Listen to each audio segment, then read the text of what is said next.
आपको पता है कि पाकिस्तान पर जो कर्जों का बोझ है वो हर आए रोज़ बढ़ता जा रहा है। कर्जे लेना वैसे बुरी बात नहीं है, पूरी दुनिया में इवन अमेरिका दुनिया की नंबर 1 मईशत है, चीन दूसरे नंबर पर है, इवन भारत के अंदर फाइनेंसिंग जिसे कहते हैं दुनिया कर्जों पे चलती है। लेकिन वो कर्जों का जो इस्तेमाल है इस तरीके से करते हैं कि वहाँ पर जो उनकी इकोनॉमीज़ हैं उसके लिए वो बेहतर साबित होते हैं। बड़े प्रोजेक्ट हैं, छोटे प्रोजेक्ट्स हैं, उसमें फाइनेंसिंग करके आप रोज़गार के मौके भी मुहैया करते हैं और मुल्क के अंदर प्रॉस्पेरिटी भी लाते हैं। लेकिन शहबाज, पाकिस्तान के अंदर प्रॉब्लम ये है कि अब अगर हम, मेरे ख्याल में ये ओवर स्टेटमेंट नहीं होगी या अंडर स्टेटमेंट नहीं होगी कि अगर एक सरकारी दफ्तर में चाय की प्याली भी जो अगर आप पीते हैं, चाय भी कप भी एक पी रहे हैं, तो वो कर्जों के पैसों से पी रहे हैं। तो that is something we need to look into, I believe. Finance minister के वॉशरूम में जो टिश्यू पेपर भी इस्तेमाल होते हैं वो भी कर्जों के पैसे के हैं। ठीक है, तो हमारे हालात इतने ख़राब हो चुके हैं। इसकी एक बड़ी एग्जांपल ऐसे ले लीजिए, मैंने तो बड़ी क्रूड एग्जांपल दी है आपको कि पहले 3 माह में हुकूमत की जो खालिस्तान वफाकी हुकूमत की आमदन थी वो कुछ 1406 अरब रुपया थी, और जो सिर्फ हमने कर्जों के ऊपर सूद अदा किया वो 1380 अरब रुपए था। तो 26 अरब जो बाकी पीछे बचा, उसमें आपने दिफा, उसके अंदर आपने तनख्वाहें, उसके अंदर तरक्याती प्रोग्राम, उसके अंदर इन जो वज़रा हैं, जो सेक्रेटरीज हैं और जो बाकी ब्यूरोक्रेसी है उनकी गाड़ियों में फ्यूल, और हर वो काम जो आपने किया वो कर्जे लेके किया आपने। तो ये जो आपने बात कही है ये कोई गलत बात नहीं है, अब हालात वाकई ऐसे होंगे, लेकिन इसकी रियलाइजेशन नहीं है। पहले थोड़ा सा नंबर्स बता दें, फिर इसके ऊपर डिस्कशन करते हैं। नाज़रीन, जो सितंबर तक का पीरियड था उसके हवाले से स्टेट बैंक ऑफ पाकिस्तान ने जो अदाद शुमार जारी किए हैं, पाकिस्तान के ज़िम्मे जो कुल कर्जे हैं और वो उसकी जो मालियत है वो 78,000 अरब रुपए तक पहुंच गई है। इसमें डेट और लाइबिलिटीज दोनों शामिल हैं, कोई 4800 अरब रुपए की लाइबिलिटीज भी हैं। और अगर सिर्फ आप इसको कंपेयर करें पिछले साल सितंबर 2022 में, तो उसके मुकाबले में इसमें जो इजाफा हुआ है 16,000 अरब रुपया एक साल में कर्जों में और लाइबिलिटीज में इजाफा हुआ है। जो इसके अंदर जो इंक्रीज था वो कोई 26% है। और दुनिया का कौन सा मुल्क ऐसा होगा जो 26% कर्जों में जिसके सालाना इजाफा हो रहा हो और फिर वो इकोनॉमिकली सर्वाइव भी कर जाए, और फिर हम कहेंगे हाँ पाकिस्तान की जो इकोनॉमी है वो ठीक हो गई है। एक और नंबर जिससे आपको अंदाजा हो जाएगा कि हमारे हालात कितने खराब हो चुके हैं, रोजाना की बुनियाद पर 44 अरब रुपए जो है कर्जों में शामिल किए गए हैं। याद रहे ये नेट डेट है, इसमें ऐसा नहीं कि कर्जा लेके हमने वापस कर दिया, ये जो नेट अमाउंट है इतना उसमें ऐड किया गया। जो वफाकी हुकूमत के जिम्मे कर्जे हैं वो अब हो गए हैं 64,500 अरब रुपए। अब ये सारे नंबर्स बताने का मकसद ये है कि हम उस स्टेज पर पहुंच चुके हैं जहां पे वफाकी हुकूमत के पास अब कोई चारा नहीं है सिवाय इसके कि वो डेट रिस्ट्रक्चरिंग की तरफ चल पड़े। हुकूमत जो है वो अभी तक रिलक्टेंट है इस चीज को करने के लिए। अब पाकिस्तान को ये फैसला करना पड़ेगा कि चाहे इंटरनेशनल डेट है या डोमेस्टिक डेट है, जिसमें कमर्शियल बैंक्स के पास 75% कर्जा तो सिर्फ उन्होंने दिया, उनकी बैलेंस शीट का जो है वो हुकूमत के कर्जों में लगा हुआ है। पाकिस्तान के पास डोमेस्टिक और फॉरेन डेट रिस्ट्रक्चरिंग के अलावा कोई ऑप्शन नहीं है। और कामरान, मुझे ये लग रहा है कि शायद अगला जो IMF का प्रोग्राम होगा उसमें डेट रिस्ट्रक्चरिंग एक अहम इशू होगा।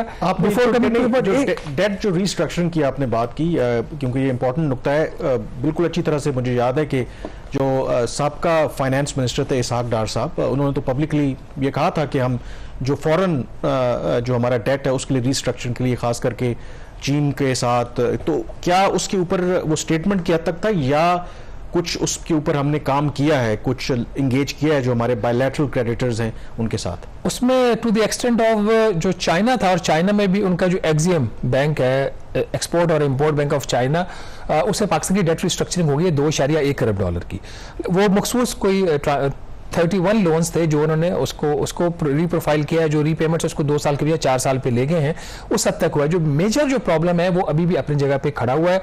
अब देख रहे हो 2.1 बिलियन डॉलर की रिस्ट्रक्चरिंग है, जिससे तकरीबन 1 अरब डॉलर के करीब इनको बेनिफिट इस साल हो जाएगा।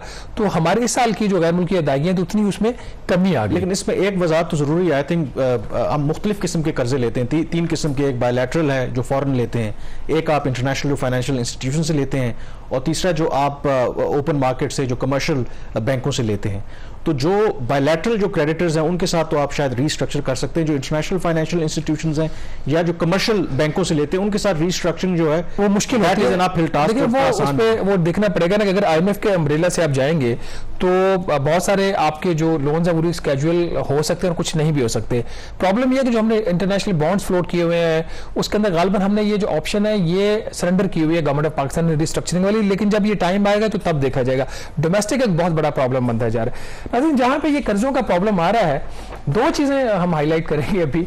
जो पब्लिक सेक्टर इंटरप्राइजेज हैं उसके जो जिम्मे डेट एंड लायबिलिटीज हैं वो उसमें कुछ 24% एक साल में इजाफा हुआ और उसकी जो अमाउंट होगी वो 2332 अरब रुपए की जो डेट एंड लायबिलिटीज है वो सिर्फ सरकारी जो इदारे हैं उनके जिम्मे। अब इसमें जो अब हम क्यों सबक नहीं सीख रहे, जो मैं बारहा कहता हूं, एक वफाकी वजीर डॉक्टर शमशाद अख्तर साहिबा, एक जो है एडवाइजर टू प्राइम मिनिस्टर आहा चीमा साहब, एक जो है deputy chairman planning commission Jahanzeb Khan साहब, ये गवर्नमेंट इदारों की बोर्ड्स के ऊपर बैठे हुए हैं। ये कॉन्फ्लिक्ट ऑफ इंटरेस्ट भी है और फिर एक सवाल भी पैदा होता है कि आखिर ये लोग क्यों ये पोजीशंस लेके बैठे हुए हैं, इनका मकसद क्या है। इसके ऊपर एक और भी डेवलपमेंट हुई है, वो उसके ऊपर हम नेक्स्ट वीक में बात करेंगे। बट जहां पे कर्जे बढ़ रहे हैं, कुछ हमने ऐसे भी लोन्स लिए हुए हैं जिनको हमें बड़ा शौक होता है पाकिस्तान को गैर मुल्की कर्जे लेने का। उसमें एक जो केस है वो वर्ल्ड बैंक का है। वर्ल्ड बैंक ने इस वक्त पाकिस्तान के जो प्रोजेक्ट्स दिए उसकी तादाद है कुछ 56 और इन 56 प्रोजेक्ट्स की जो लागत है वो तकरीबन 15 अरब डॉलर की है टोटल। अब इन 56 प्रोजेक्ट्स में जो प्रोजेक्ट्स वफाकी हुकूमत ने खुद लिए हुए हैं और बाकी तो सूबों ने लिए हुए हैं, उनकी वैल्यू है 6.7 अरब डॉलर और ये 20 मंसूबे। अब इसमें जो एक अलार्मिंग फैक्ट है वो ये है कि ये जो टोटल इनका पोर्टफोलियो है तकरीबन 6.7 अरब डॉलर का, इसमें 3.8 अरब डॉलर के जो प्रोजेक्ट्स हैं वो या तो उनके ऊपर जो इंप्लीमेंटेशन अनसेटिस्फैक्ट्री है या वो प्रॉब्लमैटिक डिक्लेयर हो चुके हैं। अब एक काम इतना बड़ा ये एक मसला बन चुका है वफाकी हुकूमत के अंदर कि हम परवाह नहीं करते कि हमने कौन सा लोन लेना, हमने सिर्फ कर्जा लेना है। हम इस चीज को भी मद्देनजर नहीं रखते कि ये जो कर्जा ले रहे हैं क्या हम इसको स्पेंड भी कर पाएंगे, क्या हमारे जो मैकेनिज्म्स हैं वो इन प्लेस हैं। सैलाब आया, अब 2-3 एग्जांपल्स अगर आप ले लें, सैलाब आया बलूचिस्तान के लिए इन्होंने एक लोन नेगोशिएट किया 213 मिलियन डॉलर का। वो लोन वर्ल्ड बैंक ने अप्रूव भी कर दिया है, अप्रूवल को भी 5 माह हो गया, आज तक वो लोन इफेक्टिव नहीं हुआ। उस वक्त शोर पड़ गया, तालियां बजा दी कि हमने इतना फॉरेन फंडिंग हमने ले लिया है सैलाब ज़दगान के लिए। मैं सिर्फ आपको एक प्रोजेक्ट की मिसाल दे रहा हूँ, एडीबी के लहदा है इसके 213 मिलियन डॉलर का प्रोजेक्ट जो बलूचिस्तान में फ्लड अफेक्टेड पॉपुलेशन की लाइवलीहुड के लिए था वो अभी तक इफेक्टिव नहीं हुआ, जब अभी पिछले महीने इसका इकोनॉमिक अफेयर्स मिनिस्टर और वर्ल्ड बैंक ने इसका रिव्यू किया। असल में अगर मुझे आप इजाजत दें, अगर यही जो कर्जा आप जो बात करें ये तो आवाम की वेलफेयर के ऊपर खर्च होना था ना, अगर यही किसी सरकारी बिल्डिंग की तज़ीनो आराइश पर खर्च होना होता या कोई लेटेस्ट मॉडल की गाड़ियां मंगवानी होती हमारे अफसरों के लिए, हमारे वुज़रा के लिए, तो मेरे ख्याल में फिर उसमें इतनी देर ना लगती, फिर तो फौरी शायद उस पर काम हो जाता। सिर्फ मेरे ख्याल ब्रेक पे जाते हैं अभी, लेकिन नाज़रीन जो हम डिटेल्स तो बताना चाह रहे थे, ये जो रिव्यू वर्ल्ड बैंक और इकोनॉमिक अफेयर्स की मिनिस्ट्री ने किया, टाइम की कुछ कंस्ट्रेंट्स हैं इसमें। वापडा के जो अपने प्रोजेक्ट्स हैं जिसको वर्ल्ड बैंक ने फंड किया हुआ है, जिसमें आपकी तरबेला डैम की एक्सपेंशन है, ट्रांसमिशन लाइन के प्रोजेक्ट्स हैं जो वो देख रहे हैं, दासू हाइड्रो पावर प्रोजेक्ट्स है, वो प्रॉब्लमैटिक प्रोजेक्ट्स बन चुके हैं। 5-7 साल मामूली ताखीर उन प्रोजेक्ट्स की इंप्लीमेंटेशन में। Same is the situation with the ministry of finance, same is the situation with the planning ministry जो पूरे मुल्क की प्लानिंग करती है। जो प्लानिंग मिनिस्ट्री रन प्रोजेक्ट्स हैं उसकी एग्जीक्यूशन के बड़े सीरियस प्रॉब्लम बन चुके हैं। लिस्ट है लंबी, एक एक प्रोजेक्ट डिस्कस भी हो सकता है। बॉटम लाइन ये है कि जो गवर्नेंस के जो इश्यूज हैं over a period of time उनको एड्रेस नहीं किया जा रहा, बेतुके कर्जे लिए जा रहे हैं। एक project Khyber Pakhtunkhwa economic development project जो हमने अफगानिस्तान के साथ जो तजारत को बेहतर करने के लिए एक वर्ल्ड बैंक से कर्जा लिया हुआ है, वो 5 साल में उसके ऊपर सिर्फ $2 मिलियन उसकी डिस्बर्समेंट हुई, वो भी एक प्रॉब्लमेटिक प्रोजेक्ट। बहरहाल ये वो कहानी है जो हम बाहर आपके सामने लाते रहते हैं। मकसद ये होता है कि हुकूमत इसका जो कुछ ना कुछ अपने जो हाउस एंड ऑर्डर करे नहीं करते।